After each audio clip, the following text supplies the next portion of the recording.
We're all using our cars more and more these days, and while your seat may have felt really comfortable when you took the car for a test drive, and it may be okay doing short journeys maybe to the shops, but often people find with longer journeys, whether that's through travelling with work or going to see distant friends and family, their backs can become really uncomfortable. So what I want to talk through with you today is things you can look out for when setting up your car seat, and also additional tools you can use in the car to make those journeys a lot more comfortable and save your back. So the first thing you need to look at is the angle of the car seat itself. We're talking about the angle between the back of the car and the base of the car, which should be somewhere between 110 and 130 degrees.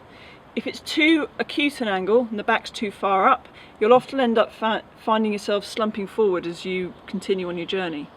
If it's too far back, you may need to reach forward too much, straining through the neck and shoulders to get comfortable onto the steering wheel.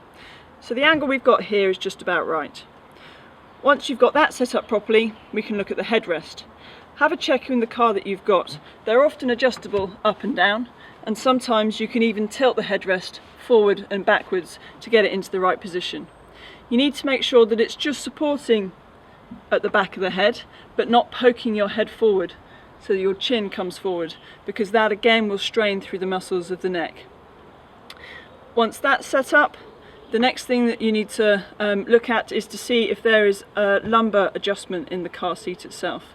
You'll often have maybe a second dial that you can turn on the side of the car seat, and it just gives you extra support right into the small of your back, in the lumbar curve, which is often the area where problems arise. So it helps to protect that curve and give the best posture to your spine in that area. Some car seats you can adjust the depth of that support, making it more prominent or less prominent, and in some cars you can even adjust where that's positioned on the seat itself. So have a look at that, have a play around and see if you can get it into the most comfortable position for you. If you're looking to get a new car, it's good to check where the pedals are aligned. Some car makes the pedals are slightly offset from the seat, which would be okay for short journeys, but if you're doing lots of long distances quite consistently, it will cause a slight twist in your pelvis, which could lead to pain on one side, into the back, the buttocks, the glutes, and down the side of the leg. So it's just a point to look out for when buying a new car. And finally, you need to be sure that the seat isn't too close or too far away from the dashboard. The best way to check is sit comfortably in your seat, bring your arm up in front of you, and the steering wheel should just hit around the heel of your hand, and then you know you're at a comfortable distance from the wheel. Again, if you're too close or too far away, you may end up slouching or overreaching to try and drive the car safely.